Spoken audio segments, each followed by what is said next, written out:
कहानी की शुरुआत होती है शिन और प्यो नाम के दो अनाथ बच्चों से, जिन्हें अंकल वू नाम के एक आदमी ने खरीद कर अपना गुलाम बना लिया था। उनकी जिंदगी काफी मुश्किलों से भरी थी, लेकिन वो फिर भी एक दूसरे का बहुत ख्याल रखते। साथ ही वो दोनों बड़े होकर ओकी नाम के एक जनरल की तरह फौज के एक महान जनरल बनना चाहते थे। वो दोनों अक्सर लकड़ियां चुनकर लाते और उन्हें काटने के बाद जंगल के बीचों बीच अपनी लकड़ी की तलवारों से प्रैक्टिस करते। इसी तरह कई साल मेहनत करके वो बेहद फुर्तीले और तलवारबाजी में माहिर हो गए थे। अपने हर रोज के अभ्यास से वो अब काफी अच्छे योद्धा बन चुके थे। एक दिन जब वो लड़ रहे थे तो चेंग नाम के एक जनरल ने उन्हें देखा और वो प्यो की तलवारबाजी से बहुत प्रभावित हुआ। फिर अगली सुबह वो अंकल वू के घर आया और उसे बताया कि शाही फौज गांव-गांव में घूमकर काबिल योद्धाओं को ढूंढ रही है। जनरल चेंग चाहता था कि अंकल वू प्यो को उसके साथ महल में भेज दे, ताकि वहाँ प्यो को ट्रेनिंग देकर उसे शाही फौजी बनाया जाए। हालांकि यह मौका शिन को नहीं मिला, लेकिन वो इस बात से बेहद खुश था कि प्यो को अपने सपने पूरे करने का मौका मिल रहा है। उस रात जाने से पहले प्यो ने शिन के साथ एक आखिरी बार तलवारबाजी की और उन दोनों ने वादा किया कि वो दोनों अपने सपनों को पूरा करने के लिए कड़ी मेहनत करते रहेंगे। उस रात शिन ने ठान लिया कि वो भी कड़ी मेहनत करके प्यो के बराबर पहुंचेगा, ताकि वो भी एक महान जनरल बनने के अपने सपने को पूरा कर सके। आने वाले दिनों में शिन ने जंगलों में लगातार मेहनत करके अपनी तलवारबाजी में सुधार किया। आखिरकार उसकी मेहनत रंग लाई, क्योंकि अब वो अपनी तलवार से बड़े पेड़ को भी आसानी से काट देता। कुछ दिन बाद जब वो अपनी झोपड़ी में आराम कर रहा था तो अचानक किसी ने जोर से उसका दरवाजा खटखटाया। शिन ने दौड़कर देखा कि सामने प्यो खड़ा था। वो बेहद जख्मी हालत में जैसे तैसे उसके पास पहुंचा था। मरते मरते प्यो ने कहा कि उनके राज्य पर हमला हुआ है। राजा के छोटे भाई राजकुमार सेक्यो ने राजा को मरवाने के लिए अपने जासूस भेजे थे। इसी बीच शाही मंत्रियों ने प्यो को राजा का भेष बनाकर गद्दी पर बैठा दिया और दुश्मन राजा की जगह उस पर हमला कर भाग गए। मरने से पहले प्यो ने शिन को एक नक्शा दिया जिसमें गांव का पता था। प्यो ने शिन को इस गांव में जाकर शाही फौज से मिलने को कहा, क्योंकि वो शिन को एक महान योद्धा बना सकते हैं। उस रात शिन बहुत तेज दौड़ा और प्यो के बताए गांव के रास्ते पर चल पड़ा। रास्ते में कुछ गुंडों ने उसे घेर लिया, लेकिन शिन ने डटकर उनका सामना किया। अपनी सालों की कड़ी मेहनत से वो इतना ताकतवर हो गया था कि उसने चुटकियों में सबको धूल चटा दी। इसके बाद वो जल्द ही गांव में पहुंच गया, जहां उसे एक झोपड़ी दिखाई दी जिसमें किन नाम का राजा बैठा था, जो न जाने क्यों अपना महल छोड़कर भाग आया था। तब किन ने शिन को बताया कि जनरल चेंग जानबूझकर प्यो को वहां लाए थे, क्योंकि प्यो की शक्ल राजा किन से हूबहू मिलती थी। वो जानता था कि किन का छोटा भाई राजकुमार सेक्यो किन को मारना चाहता है, इसीलिए चेंग ने किन की जगह प्यो को बिठाकर उसकी बलि दे दी। उधर कुछ फौजी अंकल वू के घर पहुंचे, जहां उन्हें प्यो की लाश मिली। जनरल चो राजकुमार सेक्यो का वफादार था और जब उसने प्यो की लाश देखी तो उसे एहसास हुआ कि उन्होंने जिसे मार डाला वो राजा किन नहीं बल्कि कोई और था। इधर शिन समझ गया था कि शाही फौज ने किन की जान बचाने के लिए प्यो की कुर्बानी दे दी। इससे उसे किन पर बहुत गुस्सा आया, पर तभी राजकुमार सेक्यो के आदमी ने झोपड़ी पर हमला कर दिया। उसने शिन को उकसाकर किन को मारने को कहा,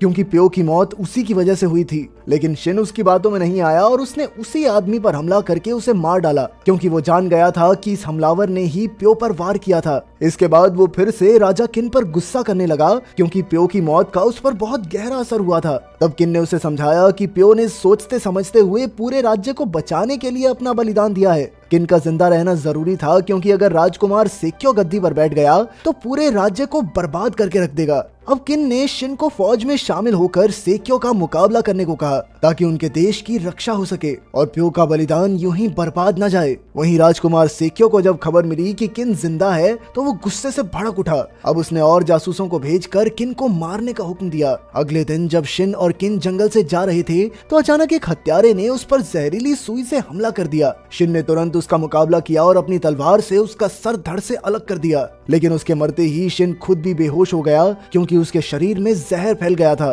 खुशकिस्मती से राजा किन ने उसे उठाया और अपने तंबू में ले आया। फिर उसने शिन को दवाई देकर कई दिन तक उसकी देखभाल की। एक दिन जब शिन की आंख खुली तो अचानक तंबू में कई फौजी आ घुसे। ये फौजी जनरल चेंग के थे, जो राजा किन का वफादार था। अब जनरल चेंग ने राजा किन को अपने भाई से अपना राज्य वापस लेने की रणनीति समझाई। हालांकि सेक्यो किन को मारने में असफल रहा, लेकिन फिर भी उसने खुद को नया राजा घोषित कर दिया था। वहीं राजा किन चिंता में था क्योंकि उसकी फौज सेक्यो की फौज के मुकाबले काफी कम थी। तब एक जनरल ने उसे कुछ पहाड़ी कबीलों से मदद मांगने की सलाह दी। राजा किन राजी हो गया और अपनी फौज को लेकर पहाड़ों की तरफ निकल पड़ा। काफी खतरनाक रास्ता पार करने के बाद राजा किन और उसकी फौज पहाड़ी कबीले की सरहद तक आ पहुंची, लेकिन उन्होंने राजा का स्वागत करने की बजाय उन पर हमला बोलकर राजा को बंदी बना लिया। बाद में जब वो उस कबीले के राजा के सामने पहुंचे तो किन ने बताया कि वो यहाँ मदद मांगने आया है। वो चाहता था कि राजकुमार सेक्यो से राज्य वापस हासिल करने में पहाड़ी फौज उसकी मदद करे, लेकिन पहाड़ी कबीले के सरदार ने साफ इनकार कर दिया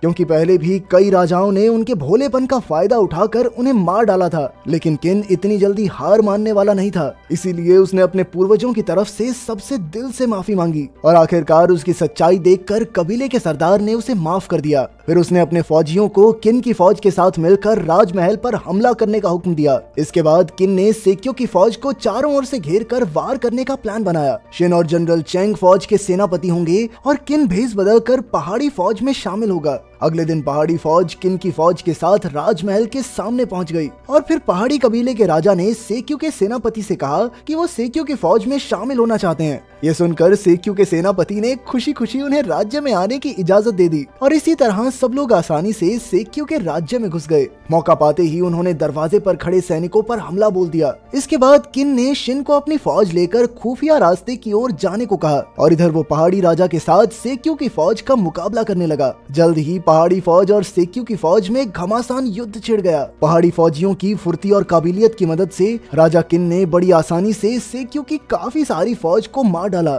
उधर शिन और उसकी फौज को खुफिया रास्ते में घुसने के लिए एक वहशी राक्षस का सामना करना पड़ा। हालांकि राक्षस से लड़ना उनके लिए बेहद मुश्किल था, लेकिन अंत में शिन ने अपनी तलवार के जोरदार वार से राक्षस का खात्मा कर दिया। इसके बाद शिन और उसके फौजी खुफिया रास्ता पार करके राजमहल के शाही दरबार में पहुंच गए, मगर सेक्यू तो आराम से अपनी गद्दी पर आराम फरमा रहा था। फिर उसने अपनी फौज के सबसे ताकतवर जनरल चो को बुलाया। जनरल चो ने शिन को मुकाबले के लिए ललकारा और शिन ने भी बिना किसी झिझक के उसकी इस चुनौती को स्वीकार किया। जल्द ही मुकाबला शुरू हुआ और दोनों में कांटे की टक्कर होने लगी क्योंकि वो दोनों ही कमाल के तलवारबाज थे। लेकिन शिन के जज्बे और जोश के सामने जनरल चो भी फीका पड़ गया और आखिरकार शिन ने उसे बुरी तरह मात दी। इसी तरह शिन ने प्यो की मौत का बदला लिया। जनरल चो की लाश अपनी आंखों के सामने देखकर प्रिंस सेक्यू डर के मारे महल से भाग निकला, लेकिन दरवाजे पर किन और उसकी फौज पहले से सेक्यू का इंतजार कर रही थी। किन ने तुरंत सेक्यू पर हमला करके एक ही झटके में उसका काम तमाम कर दिया। पर कुछ ही पलों में जनरल आओकी वहां आ पहुंचा, जो पास के राज्य का सबसे ताकतवर जनरल था। आओकी ने किन से पूछा कि उसने सेक्यू पर हमला क्यों किया, तो किन ने जवाब दिया कि उसे राजा बनने का कोई शौक नहीं है, लेकिन उसका भाई सिर्फ अपने भले के बारे में सोचता है। अगर सेक्यू गद्दी पर रहता तो राज्य के लोगों का जीना मुश्किल हो जाता।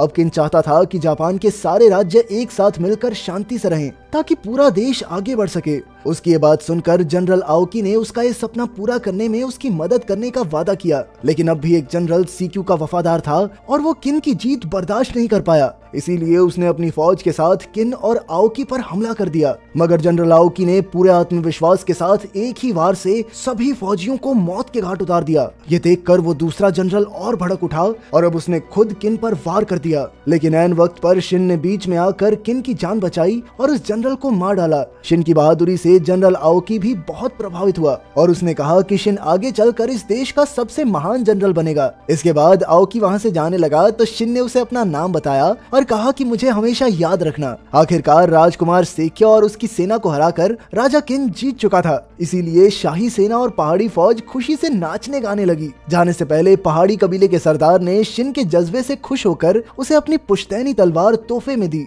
अब जनरल आओकी की भविष्यवाणी और पहाड़ी राजा की तलवार पाकर शिन एक महान जनरल बनने के अपने सपने की ओर एक कदम और आगे बढ़ गया। शिन की जिंदगी से यही सीख मिलती है कि एक गुलाम होकर भी तुम बड़े से बड़ा मुकाम हासिल कर सकते हो। परेशानियां तो बहुत आएंगी, लेकिन बस लगे रहना।